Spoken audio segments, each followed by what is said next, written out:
Hey there friends, what's going on? It's Codiak here. Welcome back to another Assassin's Creed Valhalla video and the long-awaited updated tier list for all of the armor sets in Assassin's Creed Valhalla, including everything from Wrath of the Druids.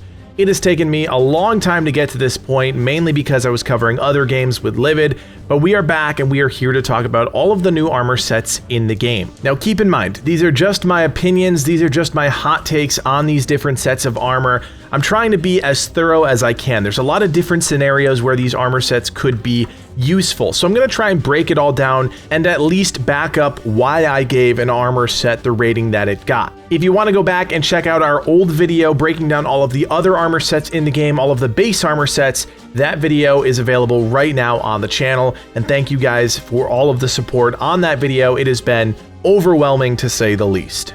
Now starting off, I wanted to begin at the F tier with the Mystical set. This was actually a set of armor that was released before Wrath of the Druids came out, and at face value it looks interesting. Emit a poison cloud after 10 consecutive hits on a poisoned enemy. That's got a 10-second cooldown, and the 4-piece gives you additional increases to poison buildup and poison damage. So here's the deal. The 10 consecutive hits on a poisoned enemy is not super seamless when it comes to combat. Sure, it's easy enough to poison enemies with abilities, things like that, but trying to get those 10 consecutive hits on one particular enemy while they're poisoned, it's just a lot of steps, and ultimately, it doesn't flow well with combat. If you're a ranged person, this doesn't matter at all. If you're a melee person, it's more of a nuisance than anything else. Ultimately, the Draugr set is just far superior to the Mystical set. I get what they were trying to do, trying to give you more options that leaned into the poison and the fire. This one just misses the mark. It is just not worth your money because it is a store set.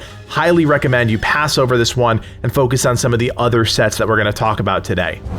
Next, we're going to skip up to the C tier. I really don't think there were any D tier armor sets that were added to the game. They really did a good job making interesting sets within the parameters of the game. Of course, they could have leaned heavier into making armor sets different, more unique, but within the confines, I really don't think anything fits that D tier because the rest of the armor sets are okay. So moving up to the C tier, we actually have 3 entries: the Rust set, the Byzantine set, and the Druidic set. And I want to start with the Rust set. This is a really tough one to place for me. Increases your attack when surrounded by 3 or more enemies. You're going to get an additional bonus the more enemies that are around you, up to 5 enemies. That's going to increase your attack by plus 20. That is a really beefy number. I like that number. With the 4-piece, you're getting an additional increase to melee resistance and armor. So overall, you've got this offensive component to the armor, and then you have this defensive component, and I think that makes for a really balanced set of gear. Now the tricky thing is, when you're facing elites or tougher enemies, they're often by themselves or in packs of 1 or 2, so you're really not getting a lot of benefit from the Rust set, especially if you're only getting plus 8 or plus 12 to attack, but you are getting some benefit, which is why I think it really fits nicely in the C tier. Another set that fits nicely in the C tier is the Druidic set. Restore some health after 3 hits on the same enemy. You're going to get 3.5% of your health back, and with the 4-piece, you're going to get an additional increase to melee damage and poison build-up resistance. Now this is an interesting set of gear, but the honest hot take is that the Gothic set did it first, and it did it better. The real kicker here is that you have to hit the same enemy 3 times for a paltry 3.5% health restoration. I just don't think it's worth it considering there are plenty of other ways to restore health in the game, including talents, including the Gothic set. I just don't think the Druidic set really does a good job getting you back into the fight. I just think other things do it better. The additional increase to melee damage and poison resistance is nice, but it just seems like the Druidic set is like a low tier everything. You get some health restoration, you get some melee damage, and you get some poison buildup resistance. Poison was obviously supposed to be a big part of Wrath of the Druids. I really didn't feel like it was, so overall it's just an underwhelming set. The good news is you can pick this up in Wrath of the Druids. You don't have to spend any money on this set, which is nice, but overall it's not that great. The final armor set in the C tier is the Byzantine set. This increases your armor after a critical hit. It's a 6-second buff and it gives you plus 15 to armor. The 4-piece gives you an additional increase to melee damage plus 10 there, and health plus 20 there. I think this is an okay set. It gives you a little bit of everything, a little bit of offense, a little bit of defense, but ultimately the set bonus just doesn't make sense. Why do I need more armor when I get a crit? If I'm a somewhat decent player in the game and I'm landing a lot of shots, I don't want to crit and then get armor. The two don't really match up. I want to crit and then get more damage so that my next attack does more damage. If you are a defensive player, if you're somebody that is only sometimes landing critical hits or just landing hits in general, sure, maybe the Byzantine set will work for you. But in the grand scheme of things, with all of the armor sets in the game, I just don't get it. It doesn't make sense. It's not a bad set of armor, but it's not a particularly good set of armor. And that's why it gets the C tier, and that's why I think you should stay away from it, even though it is a set that you can pick up in the game using the trading post system. Moving up to the B tier, we have 5 armor sets that I think fit nicely in this category. 3 of them are from the store, the Ulir set, the Modern Day set, and the Knight Isu set, and then 2 of them are baked into Wrath of the Druids, the Celtic set, and the Dublin Champion set. Now let's start with the Dublin Champion because I think this is the most straightforward one. You're going to get range damage and stealth damage. +5, +5. Really straightforward. But with the 4-piece, you're going to get an additional +15 and +15, which means you're going to get a total of +20 range damage and +20 stealth damage just by donning 4 pieces of this set. And flat damage increases are really good, especially in this situation where you're getting bonuses to range damage and stealth, which go hand in hand. You're not getting one without the other, you're getting both. It's a really solid set of armor, and if you're somebody that is longing for the days of assassinations and using a bow and using stealth, this is a really good set of armor, and it's not flashy, it's not really out there unique, but it's good, and that's what matters. The other Wrath of the Druids base set is the Celtic armor, which increases your attack when taking damage. This gives you a 10-second buff, increasing your attack by +15. The 4-piece gives you an additional increase to melee damage and melee resistance. So ultimately, you're going to get +25 attack and +15 melee resistance. This is just a very straightforward, good set if you're somebody that likes to go into battle. Maybe you're a little careless, maybe you take damage here or there. It's a really solid set of gear, and like I said, it's in the base game. You can get this without paying any money. The other 3 sets I mentioned, the Ulir set, the Modern Day set, and the Knight Isu set, are really interesting in their own rights and definitely go out of their way to be different. The Ulir set gives you increased range damage after activating Man's Best Friend, and you're going to get an additional increase to ability damage when equipped. So if you are a strictly ranged player and you want to really play Assassin's Creed Valhalla as an archer, this is a cool set. Is it really perfect? I don't think so, but it's cool. It taps into the spirit of ranged combat in the game, and it ties in with the ability Man's Best Friend, which I think is really interesting. It's a different take on an armor set so far that we've seen in Valhalla, and I like it. The next set, the Modern Day set, is really interesting, increasing your attack dependent on the remaining health of a target. This can increase your attack by up to 40 based on the enemy's remaining health, and I think that's really good because it allows you to do more damage up front, and then you get less of a buff as their health pool gets lower. The 4-piece gives you an additional increase to speed dependent on the remaining health of an enemy, and ultimately this is good. It's just more attack, more speed. You're not getting the greatest benefits at the end when an enemy is close to dying, but at that point it's probably only going to take 1 or 2 hits to finish them off anyways, and you've already received a lot of benefits from that +40 attack and that +15 speed on the front end. I think it's a good set. It looks ridiculous, but I think it's a good set.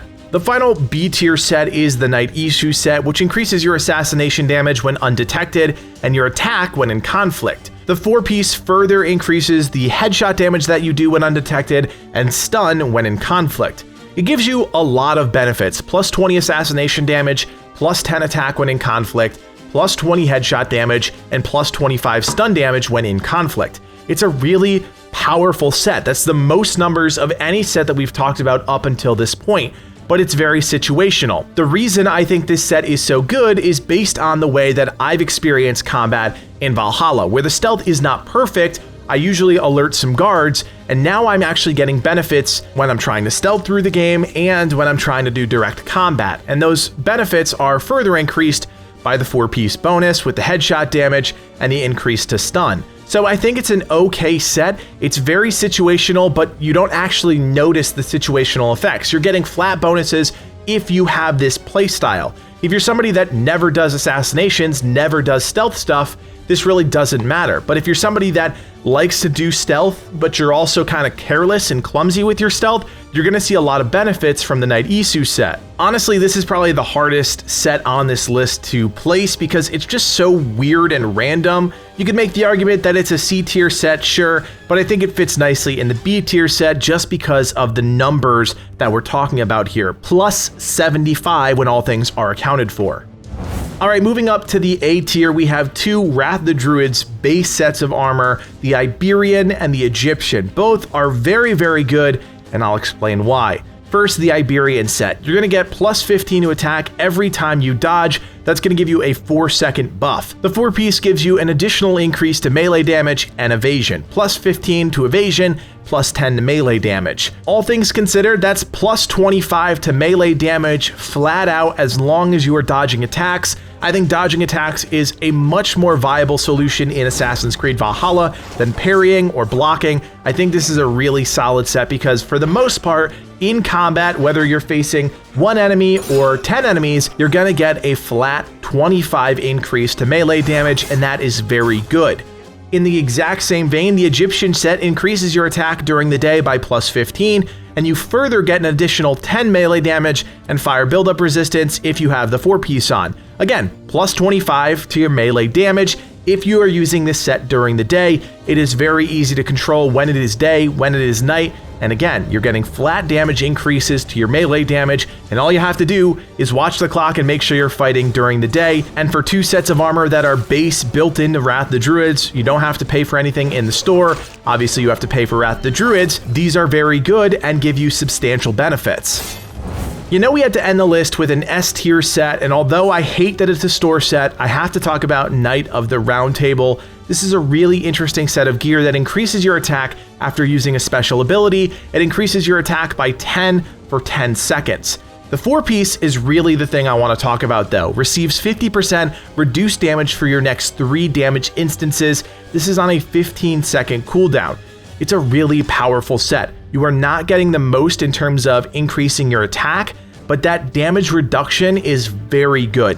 If you're fighting a boss, if you're fighting an elite, if you're fighting multiple enemies, you're gonna get some benefit and really substantial benefits from damage reduction. You have to think of damage reduction as the other side of the coin from health restoration. If you don't take that damage, you don't need to restore that damage. So getting 50% reduced damage for your next 3 attacks and only being on a 15-second cooldown, that's really substantial. At this point in your adventures too, you have a lot of adrenaline, so pulling off special attacks and keeping up that plus 10 to attack is pretty simple to do, and it's the combination of the increased offensive capabilities and the increased defensive capabilities that make Knight of the Round Table a very well-rounded, great set of armor. Again, I hate that it's a store set. You don't need this set to be good in the game. You all know that, but it is well-rounded, it's interesting, and it does give you substantial benefits.